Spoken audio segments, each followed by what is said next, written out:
Hey everybody, Dr. Hope here. So today I want to talk a little bit about stress and anxiety. I've been talking a lot about that for the past few years, and just for those people who need a better understanding. So, what exactly is stress?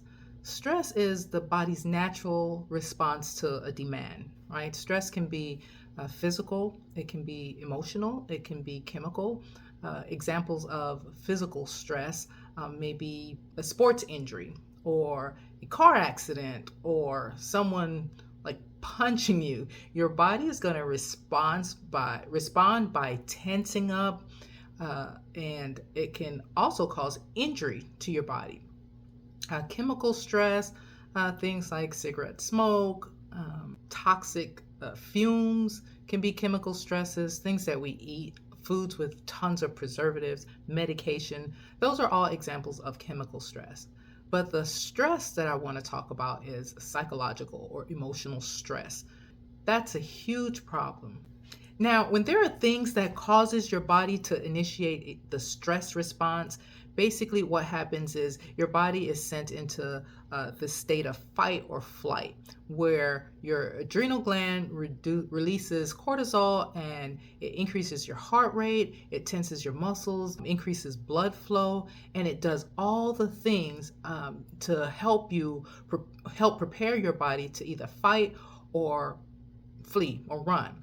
This is important when you turn around and there's a huge python or some snake next to you, and you respond to that, or there's a huge mountain lion threatening you, or you're walking at night and some weird dude or somebody else jumps out from behind a wall or something. Your body just goes into this reaction. It's natural. That's the way that God made us, and that is how your body was intended to respond so that you can do whatever you need to do to get out of that situation. Of course, there is fight, flight, or freeze. Sometimes your system is so overwhelmed that you do nothing at all. But we're not going to talk about that. So when the stress response is initiated, all of these things happen to your body. And when your brain and your body sees that it's actually not a threat or you're safe, it recovers and you're fine. But psychological stress is initiated when you are bombarded with mental demands, when you are feeling sensations that you're not familiar with, or you're overthinking, or there's so many things vying for your resources and your time, and you feel frustrated and overwhelmed. Your heart rate increases, your breathing changes, your muscles tense.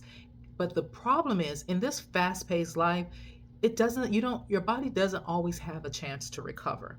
And when it doesn't recover, you become hypersensitive. So the littlest thing triggers you, and you have this huge emotional response to it.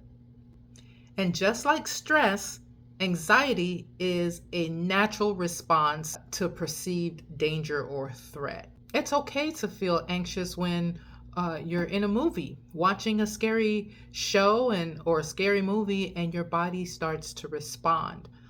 But you know you're safe. The problem is sometimes your brain doesn't know that you're safe. The truth is, over 40 million people a year suffers with stress and anxiety in our country. Pause for a minute. Let that sink in. That means 1 in every 5 people are struggling with stress and anxiety symptoms. How many friends or family or colleagues, church brothers and sisters that you know that may be struggling right now, but you have no idea about that? Statistics shows that only about 36% of people ever seek or receive help. And many people like me learn how to handle stress. We put the stress on our shoulders and we go to work. We take care of our responsibilities. We lead employees. We run meetings. We teach. We're nurses in the hospitals or doctors. We take care of our children, our spouses, our family, our parents. We do it all, but eventually our body starts to break down. We start to exhibit signs physical manifestation of the stress that we've been under.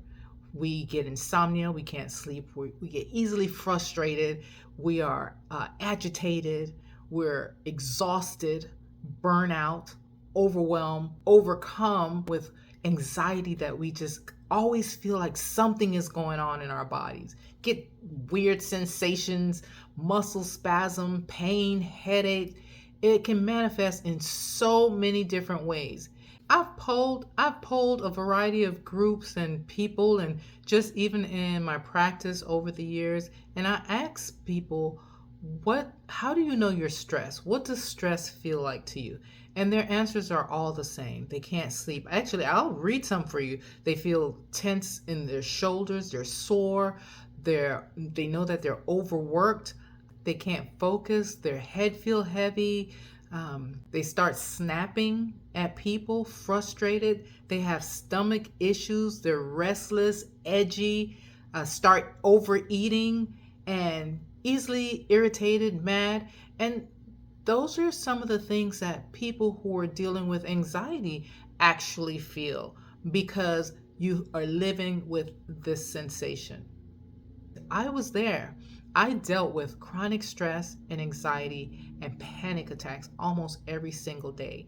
And I was able to get past it with no medication. And I haven't had a panic attack in years. There is a way to overcome. And for the average person who are dealing with chronic stress and anxiety, oftentimes it comes to the issue of your mind. It's not made up. Obviously, the symptoms are very physical and they're very real, but learning to control your response to stress around you and to the feelings and sensation in your body is a game changer. And in my next video, I'm going to talk to you about the number one way to begin the process of breaking free from stress and anxiety. I hope you'll join me. Till next time, God bless.